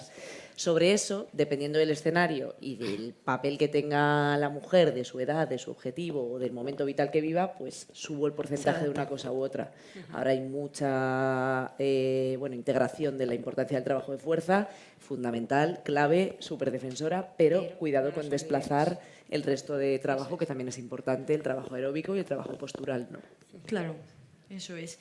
Y en tu caso, Leticia, ¿qué importancia crees que tiene el realizarse una prueba de esfuerzo previo a entrenar, como decíamos antes, ¿no? Que muchas veces pasa desapercibido el chequeo inicial, me pongo directamente a entrenar, pero ¿debo partir antes de realizar una prueba de esfuerzo o qué importancia tiene? Bueno, antes de empezar a hacer esfuerzo a nivel al menos moderado, vigoroso, ¿no? No hace falta que sea de alta competición, tienes que excluir que tengas alguna cardiopatía congénita de nacimiento, ¿no? Eso lo sabemos los profesionales, pero a veces la gente no, y entonces se pone a correr o la crisis de los 50 y voy a hacer maratones, entonces no, primero tienes que, la prueba de esfuerzo es parte de esas revisiones, ¿no? Pero tienes que personalizar y excluir que haya algún problema de base en el corazón. Luego también tienes que hacer un análisis de tu riesgo, ¿no? De estratificar tu riesgo en función de antecedentes familiares, factores de riesgo presente, o sea, no solamente descartar que tengas algo congénito, sino que no tengas algo adquirido, ¿no? O sea, que yo lo extendería un poco más a solo hacer una prueba de esfuerzo antes de hacer deporte, ¿no? Porque parece que ya hice la prueba de esfuerzo y ya estoy bien. No, que hay muchas pruebas, cada una vale para lo que vale y hay que individualizar y hacer una buena exploración según seas mujer, hombre o la carga de ejercicio que vayas a hacer, ¿no? Eso es. Entonces, tenerlo todo en cuenta. Y luego a la hora de modular también, que lo sabrá Cris y Elena, pues el tipo de entrenamiento que haces, cuánta carga, cuánta frecuencia, cuánta intensidad, ¿no? Que te pueda ayudar una revisión cardiovascular previa, pues consumo de oxígeno, ergospirometría, a modular un poquito pues tus condiciones y ir escalonadamente, no de 0 a 100, Es verdad que en consulta de medicina deportiva vemos mucho el perfil de pues eso, 40, 50, que parece que en 10K, como dicen, no es suficiente y ya pasan a un nivel superior, ¿no? Entonces, sí que incluso eso, no vengo, en este caso los varones, no voy a hacer la prueba porque si no hago la prueba de esfuerzo previamente, que mi mujer no me deja, o incluso al revés, ¿no? Viene mucho en ese tipo de condiciones. Entonces, y incluso también nos preguntan, pero solo tengo que hacerme la prueba de esfuerzo si voy a someterme a alguna prueba en competición, ¿no? Porque hay veces que tenemos gente evidentemente amateur completamente y que está iniciando. Es más, el hecho de hacerse la prueba de esfuerzo, vemos, empezamos incluso desde cero con pacientes para asesorarles por dónde ir, ¿no? Y cómo dar ese primer paso. No solo los que hacen triatlón, ultra trail, etcétera. Eso yo creo que también es importante, que si no, no viene nada más que el que va a hacer alguna competición. Claro, o sea, no quedarse tampoco con lo básico de me hago una analítica, ya está todo bien, pero tampoco quedarse con la idea de me he hecho una prueba de esfuerzo, me ha salido bien, no necesito nada más y con esto ya puedo. O sea, a lo mejor hay que perfilar, o en tu caso no era solo una prueba de esfuerzo, necesitas esta otra prueba, a lo mejor la ecografía, empezar a combinar porque cada una tiene su mensaje aportado a cada persona individualizada. No es lo mismo partir de una paciente que es hipertensa a alguien con 40 años que no tiene ningún factor de riesgo, o un fumador que sí que a lo mejor ya ha podido empezar a tener aterosclerosis y no se percibe en la prueba de esfuerzo, le va a dar probablemente normal. Y ahí está la patología normal, ya puedo seguir fumando y haciendo lo que quiero. O no le haces la prueba de esfuerzo, es que no me ha hecho nada, no me ha hecho la prueba de esfuerzo. Pero mira todo lo que ha hecho y la información, ¿no? Al final, ¿qué educación te ha dado en consulta, ¿no? Que eso se les olvida, ¿no? Entonces, no es solo prueba y ya está, sino que es también esa relación médico-paciente o, como yo digo a veces, asesor de tu salud, porque nosotros somos vuestros amigos, que intentamos acompañaros y deciros por dónde hay que ir o no hay que ir desde la salud, ¿no? Otra cosa ya es cuando haces el diagnóstico y tratamiento, pero hablando en la prevención, estamos trabajando en la salud, que es la mayoría de la población. Entonces, ahí cambian las directrices. Eso es. Y extrapolando el deporte profesional a deportistas amateur o la población general, incluso, a las 4, ¿qué aprendizajes del deporte profesional creéis que podrían aplicarse a mujeres activas o aficionadas? Yo me quedo siempre con la regularidad, por ejemplo. O sea, hay que entrenar con regularidad y estamos siempre hablando de mujeres a partir de una edad, pero yo creo que aquí lo que también tenemos que fomentar es yo ya tengo hijos más mayores, pero los que tenéis adolescentes, los que tenéis niñas adolescentes, ¿por qué ahí dejan de hacer deporte? Eso es importantísimo. O sea, ¿por qué de repente ahí los niños continúan haciendo, los varones por lo general continúan y las niñas no? Cuando las mujeres pasamos por una cantidad de estados diferentes, porque es que al final somos las que nos quedamos embarazadas, somos las que pasamos por una lactancia, somos las que luego hacemos la perimenopausia, menopausia, etcétera. Y nuestro cuerpo es mucho más complejo en funcionamiento que el de los hombres. Entonces, para mí es tan importante la educación en el deporte desde pequeñas e intentar en esa edad en la que, pues todas las adolescentes tienen el foco de atención en otro sitio, ¿no? Igual la sociedad también tiene mucha culpa en eso. En seguir fomentando el deporte ahí, ¿no? A mí me parece esencial la regularidad en el deporte. O sea, de nada sirve empezar ahora a mi edad a hacer... Me voy a lesionar. O sea, sí que no. Sí que sirve, pero estoy completamente de acuerdo contigo y creo que ahí tenemos que meter, bajo mi punto de vista, 2 focos. Uno es utilizar las mentes plásticas de los niños y de los bebés que aprenden con tu ejemplo, ¿no? Entonces, en mi caso, eso lo hago bien, hay otras muchas cosas que no, pero eso lo hago bien y mi hijo de 5 años me decía hace no mucho, mamá, ¿entrenamos un poco? Y digo, ¿y qué hacemos, Nacho? Y me decía, pues, unas pesas y unos burpees. Es que... Qué bueno. Vale, y entonces le miraba a su padre y digo, nunca en la vida le he dicho, vamos a entrenar, Nacho, pero me ve a su padre, nuestra conversación va en torno a eso. Entonces, si tú automatizas eso en un niño o organizas lo que está oyendo en torno a eso, es mucho más fácil que con 14 años la niña no deja de hacer deporte, ¿no? Claro. Potenciar luego su autoestima en momentos clave y luego también hacer un poco de reflexión, lo que tú decías, social y educativa, ¿no? ¿Es suficiente que los niños hagan deporte en el cole 2 días a la semana? Eso es. Pues seguramente no. Hay un aprendizaje consciente de la alimentación, de la prevención, de todo este englomerado de diagnóstico previo que los niños deberían aprender desde muy jóvenes y adolescentes también sobre la asiduidad en la prevención, pues a lo mejor tampoco. Entonces, mirar desde ese punto reflexivo. Y sumado a eso, la constancia, también un poco el escucharnos, ¿no? Estamos llenos de gadgets que nos dicen qué sucede en nuestro cuerpo, un montón de pruebas que son maravillosas cuando hay una patología a nivel preventivo, pero también nos olvidamos de saber cómo nos encontramos y qué necesitamos, ¿no? Entonces, el saber regular el deporte que necesitamos en función de cómo estamos. Yo en los entrenamientos siempre digo, cansancio de 0 a 10 hoy. Piensa, sal de la rueda de ratón un momentito, que vienes de trabajar, has soltado la mochila, te has puesto la malla y estás entrenando. Pero, ¿cómo te sientes? Relaciónamelo pues, con un sabor. ¿Estás tortilla de patata o estás caca? Cuéntame, ¿cómo estás, no? Motivación de 0 a 10 y cómo estás de cansada. Y sobre eso fluctúa el entrenamiento que yo tengo preparado para ti o tú tienes que saber frenar o empujar y ir en un porcentaje a lo mejor hoy de 7 sobre 10. No pasa nada, estás aquí. No tienes que ir siempre a destruir el cuerpo, ¿no? Claro, que es que son mensajes que creemos que están muy extendidos y todo, pero merece la pena también escucharlos porque no, en el día a día luego no te paras tampoco a pensar que muchas veces no se lleva a cabo y es la realidad. En vuestro caso... Pues nosotros en la consulta intentamos pautar el deporte. O sea, a mí me encantaría, ¿no? Si tuviera que pedir un deseo, pautarlo como unas pastillas o un tratamiento, ¿no? Que si llega ese momento de dosificarlo y que se lo tomen tan en serio como esa pastilla que se tiene que tomar hasta ahora. Doctora, es que me olvidé esta pastilla, ¿me la puedo tomar ahora? Pues lo mismo con el deporte, ¿no?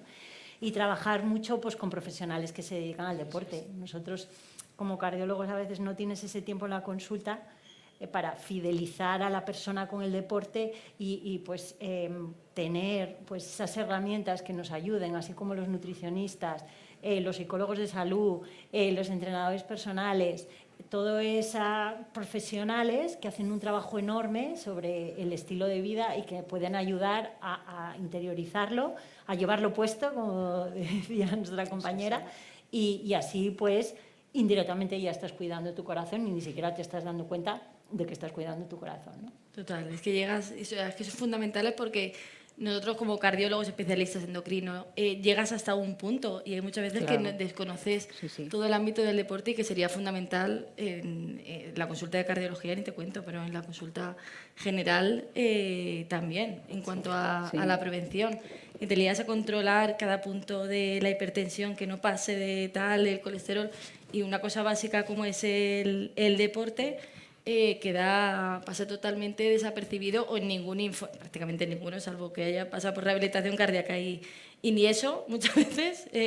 Luego ya más allá, quiero decir, queda reflejado en ningún informe, haga usted tal ejercicio, esto, lo otro, y sí que pone, pues no se olvide de tomar esta pastilla. Totalmente, el deporte baja la tensión arterial, es antiinflamatorio, te ayuda a tener los niveles de colesterol bajos. O sea, es ansiolítico.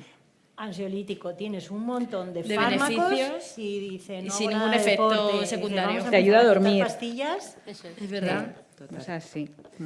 Creo que es la mejor pastilla. Totalmente. Sí, sin ¿Y en duda. tu caso? Sí, pues bueno, ese trabajo multidisciplinar, porque eso, le pautas esa actividad física o caminar simplemente, pero claro, hay veces que no saben dónde empezar. Entonces ahí es donde tenemos que ir nosotros de la mano con profesionales de actividad física del deporte, fisioterapeutas, que también vayamos en un mismo camino, porque muchas veces te viene y dices, pero entonces, ¿por dónde empiezo? Claro.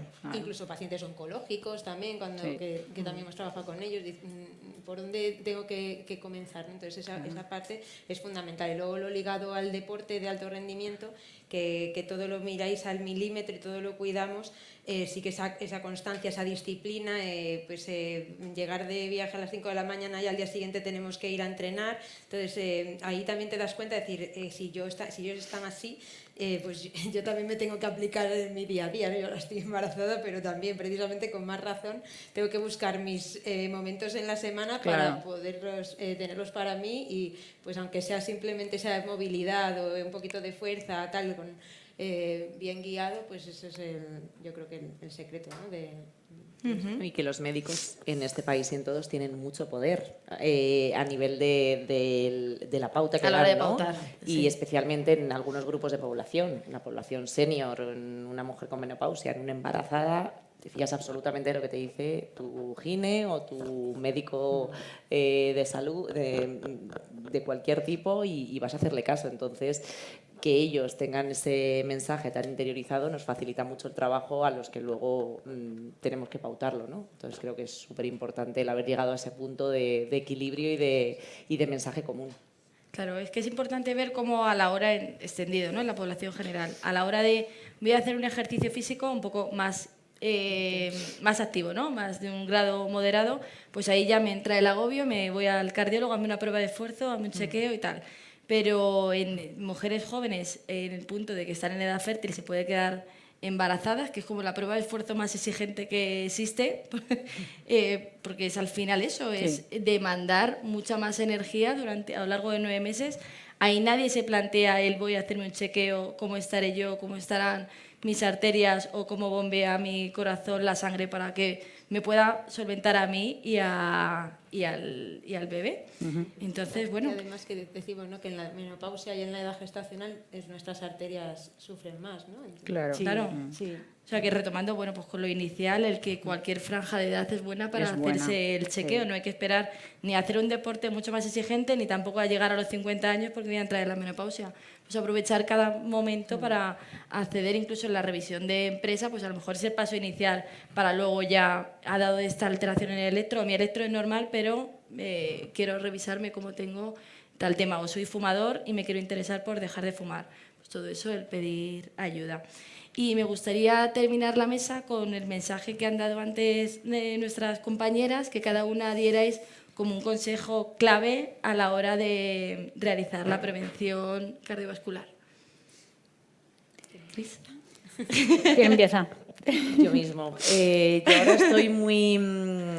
seguramente esperéis de mí que aconseje hacer deporte y claramente lo voy a hacer, pero un deporte que podamos también meter a lo largo del día. Es decir, tenemos ahora muy interiorizado, tengo que hacer ejercicio 3-4 veces a la semana, pero 3-4 veces a la semana hago 1 hora de ejercicio y tengo otras 23. Entonces, que nos mantengamos activos, en movimiento, que integremos el movimiento en nuestra vida. El movimiento a través de la actividad física, deporte, ejercicio físico, pero también disminuyendo el sedentarismo y el tiempo de bueno, pues levantándonos el trabajo, 25 minutos de trabajo, 5 de descanso, cada 3-4 ciclos intentar levantarte 15 minutos más, lo que hablaban antes, ¿no?, de meter el movimiento de una manera más constante a lo largo del día. Y luego regular mucho los niveles de sueño, con prácticas previas al sueño, como han dicho antes, a nivel digital eliminarlo, si no con pantalla roja, con protección de luz roja previamente, con toda la tendencia que hay actualmente, con una ducha de agua fría de 2 minutos antes de dormir, bueno, leyendo o haciendo mindfulness, meditando, caminando, haciendo algo que pueda permitirte hacer off en tu mente para dormir mejor, con una rutina de automasaje, con lo que quieras, pero poner el foco en el sueño porque es una medida preventiva de salud absoluta. Aquí lo saben mejor que yo los médicos, pero no quitarle importancia y no decir, bueno, vale, voy a entrenar, pero entonces tengo que dormir 6 horas. No, entonces tienes que quitártelo de otra cosa, ni sueño ni ejercicio. Y alimentación, por supuesto, tampoco. Claro. Fundamental. Bueno, yo creo que a mí me toca hablar de alimentación, ¿no? Y el mensaje para las madres sobrecargadas y trabajadoras dentro o fuera de casa y en medio, porque yo creo que si además nos buscamos ayudar también generalmente a la vecina, a la prima, a la no sé qué, a la no sé cuántos, y es fundamentalmente que tengamos, o sea, que seamos muy exigentes a la hora de adquirir los alimentos, de cómo cocinarlos, de como no he llegado, no pasa nada, llevamos a Telepizza, esto lo vemos todos los días en la consulta. Y claro, los niños también lo empiezan a normalizar y si ellos lo normalizan, luego a ver cómo cambiamos esos hábitos. Yo creo que tenemos mucha responsabilidad. Bueno, los papás también, por supuesto, exactamente el mismo, pero como esto, en fin, es algo dirigido para mujeres, me estoy dirigiendo a vosotras. Pero yo creo que la responsabilidad tremenda, no solo para cuidar nuestro propio corazón y nuestra propia salud, es tomarnos mucho más en serio la alimentación. Por la alimentación hoy en día entran muchos de nuestros males y de nuestros factores de riesgo a todos los niveles, o sea, a nivel de deprimir nuestro sistema inmune, a nivel de inflamar todo nuestro cuerpo, ya no hablemos de sobrepeso o obesidad, ¿no? Entonces, la alimentación hay que ser muchísimo más exigentes con ella, no vale todo. Yo siempre soy muy partidaria de ir al mercado. Esto yo sé que es muy cómodo, ¿no? Comprar todo en el mismo centro comercial, pero yo creo que hay que elegir la comida, hay que elegir la fruta, hay que elegir la carne, hay que elegir el pescado, hay que tomarse su tiempo. Y bueno, pues esto se puede repartir, como habéis explicado, en la familia, todas las tareas y hacerlo entre todos, pero darle la importancia suficiente. Y luego el tema del alcohol y el tabaco. Para mí son dos hábitos inaceptables hoy en día. O sea, son dos hábitos que no podemos tener por nuestra salud y por el ejemplo que damos a nuestros hijos y a nuestros adolescentes. O sea, para mí el tabaco y el alcohol es terrible, ¿no? Entonces, hay que ser responsables con eso. Totalmente. ¿Leticia? Bueno, pues yo intentaré daros la perspectiva desde cardiología, como cardióloga que soy. Entonces, también lanzar un mensaje positivo, ¿no? Que vamos a ver también que hay una posibilidad de cambio, ¿no? Entonces, yo creo que este dato es muy impactante y es que el 80% de la enfermedad cardiovascular se puede prevenir si hacemos lo que hemos estado diciendo a lo largo de la tarde de hoy, ¿no? Entonces, el 80% es un montón de personas que podemos realmente evitar que se mueran del corazón, ¿no? Entonces, pues aspiramos a quedarnos sin trabajo los cardiólogos algún día, si hacemos bien las cosas, ¿no? Porque es verdad que la enfermedad cardiovascular es la primera causa de muerte en hombres y mujeres, más ahora mujeres que en hombres, 10 veces más que el cáncer de mama, y esto es muy impactante para tomárnoslo en serio. Total. Pero en Estados Unidos se está empezando a ver una tendencia que va bajando la enfermedad cardiovascular en el hombre. En la mujer no, porque claro, vamos un poquito más retrasados en programas de prevención y de educación. Pero lo podemos conseguir, podemos doblegar la curva y prevenir muchísimo, ¿no? Un 80%, es que es espectacular, ¿no? Claro. Entonces, quedarnos ese mensaje para motivarnos, que lo podemos evitar y está en nuestra mano. Y el segundo mensaje que me gustaría lanzar es ir al cardiólogo igual que vamos al ginecólogo a las mujeres. Sí, ¿vale? Que tenemos muy interiorizado, tenemos que ir a ginecología, a nuestros chequeos, lo que hay que hacer, pero al cardiólogo yo, pero si soy mujer, si a mí eso a mi padre que le dio un infarto hace 80 años. O soy joven. ¿No? Pero no nos sentimos vulnerables y es que lo ves y es que... Como muy lejano. Y es que es la primera causa de mortalidad. Entonces, pues oye, no pasa nada, que no matamos a nadie, que es como si revisas la caldera de tu casa o el coche. El corazón es precioso, pues lo vamos a enseñar, igual que las arterias, y ya está, y te ayudamos a modular, ¿no? Pero no puedes ir al ginecólogo y no al cardiólogo. O sea, que hagamos esas revisiones conjuntas, ¿no? Y junto también con endocrino, que intentamos, no sé, que, ¿sabes? El foco es el paciente y hoy aquí la mujer. Pues que esa mujer sea vista por los especialistas y que los especialistas nos enredemos alrededor de ella. Total. El poner el cheque en la visita. Y bueno, también iniciativas, por ejemplo, como lo que hemos hecho hoy, con jornadas de concienciación, de prevención, de mensaje a la población, desde los niños, adultos, en los colegios que hablabais antes también. Entonces yo creo que ese mensaje de educación tanto familiar y social es fundamental para precisamente eso, que nos conozcan, por lo que comentábamos. Médico del deporte, pues voy solo, tal, bueno, efectivamente, o voy a iniciar una actividad deportiva, o necesito una ficha, porque todo el mundo es como, ¿dónde firmo la ficha del niño para que vaya a hockey, a baloncesto, a fútbol, ¿no? Entonces, yo creo que ahí tenemos una labor muy importante y bueno, a raíz de lo que estaban diciendo ellas, nutrición, hidratación, que muchas veces nos olvidamos, También. antes, durante, después del ejercicio, y bueno, y la actividad física, fundamentalmente. Pues qué bien, oye, mensajes súper interesantes para cerrar la tarde de hoy, y yo creo que le doy paso a Alejandra, ¿no? Para el cierre. Muchas gracias a todas, ¿eh? Gracias.